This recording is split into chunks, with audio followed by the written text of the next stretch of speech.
Good morning. It is 7:13 a.m. on Thursday, August 16th, 2018. Um, it is definitely later than I usually want to be recording these. I had trouble getting out of bed this morning, and I wasn't even really up late. I'm just, ugh. I think you know what? I think maybe some of it is just the sort of ordinary, like, sleeping is nice and I don't want to stop. I have talked in the past about how uh, obviously sleep feels good. And so when people say they like sleep, I think that's what they mean. But I resent the lost time.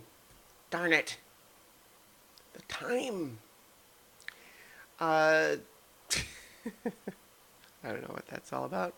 Anyway, yeah, I'm feeling a little foggy this morning, and I'm not sure if I just need caffeine or what, but I'm gonna get up and get moving anyway, like a gall darn grown up. Last night's so many levels was fun, although a little bit chaotic, and I think that I had a lot of anxiety about it. Not, I don't, so it's interesting because games like Dungeons and Dragons can be used to tell lots of different kinds of stories. And some of my favorite stories that I've experienced through that medium, and I guess what I'm thinking of is here is podcasts like Critical Role or The Adventure Zone or Dice Camera Action, just the examples of other games that I've enjoyed.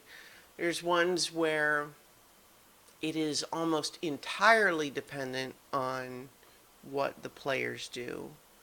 And then there's other ones where it is much more scripted in the sense of having an arc that's external to the players and making the players, I guess it's maybe an element of having the players characters be more reactive to big things happening around them or be more proactive in determining their own fates.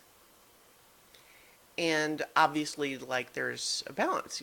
I think there's lots of different ways that they can all go. And I think what gave me anxiety leading into last night's episode, part of it was just the same thing that I talked about earlier this week with my improv class, was not, it was more, is less a concern about anything actually happening or going wrong and more like a stage fright element. And I think it was happening because I had plans for something to happen in the episode and I cared about the outcome, and therefore that's what kicked in my brain's little circuits of like, oh no, but what if you screw it up somehow, and somehow, oh, if it doesn't turn out just how you imagined, somehow that's a problem.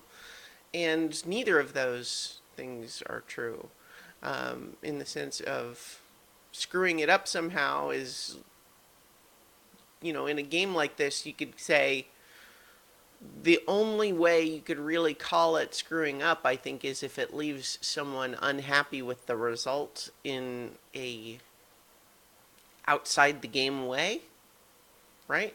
Because characters concerned with what has happened is one thing, but players unhappy with the outcome is another. And I don't think that's true. Everyone seemed okay with it. Everyone seemed kind of okay and almost and excited with the change of circumstances. And I was not unhappy with it, except in that, like I said, defeating that sort of part of my brain that's like imagining it like a scripted movie when that's not what.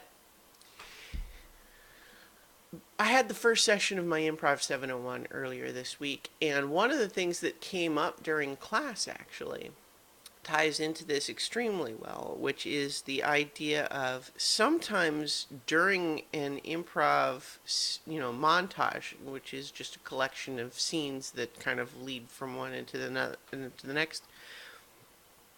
Sometimes it's actually pretty common that you might get a good idea for a scene and be really excited about it,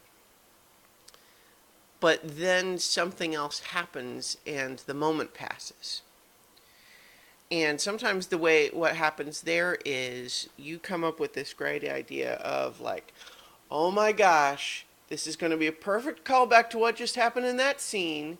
I'm going to come out and I'm going to be the owner of the specialty shop that sells these exquisite little toys, and they're going to be the customer who's too picky, and that's the whole scene, and now I'm imagining it in my head and it's going to be so great. And then I go out on stage to start that scene, and before I can get that out, the other person says, "So glad we decided to go skiing." Well, I mean, at that point, like, that's the scene now, right? That's how improv works. Is even though I had built up in my head what this, like, oh well, we're going to do this great scene in this specialty toy shop, but no, you have to be able to just say, nope, that's gone now. Now we're doing this skiing trip. And who knows, theoretically, that other scene about the toy shop, maybe it comes back, but often it won't because the moment passes.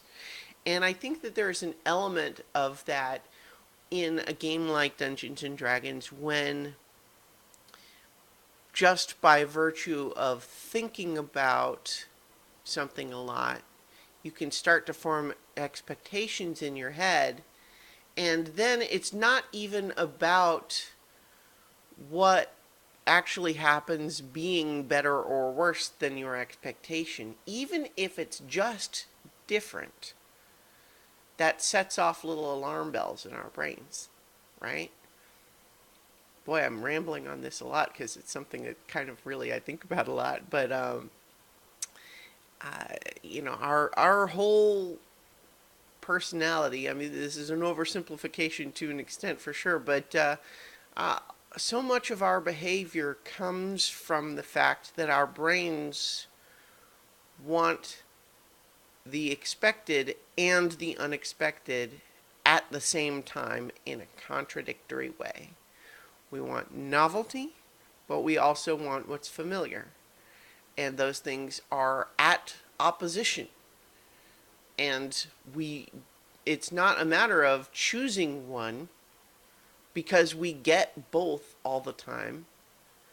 And because we want both simultaneously, everything that happens is going to be satisfying and dissatisfying at the same time. And that can be crazy making.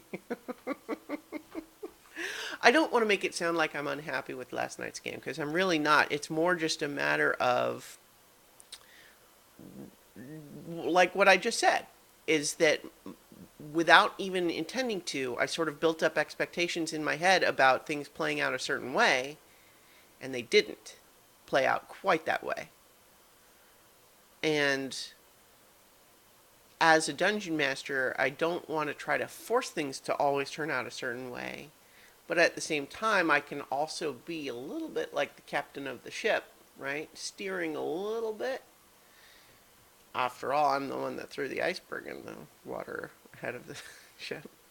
So, but it's that element of recognizing simultaneously that it can be upsetting or frustrating when something doesn't go the way you expect, but also that having something go away differently than what you expect is part of what's exciting and joyful about the game in the first place.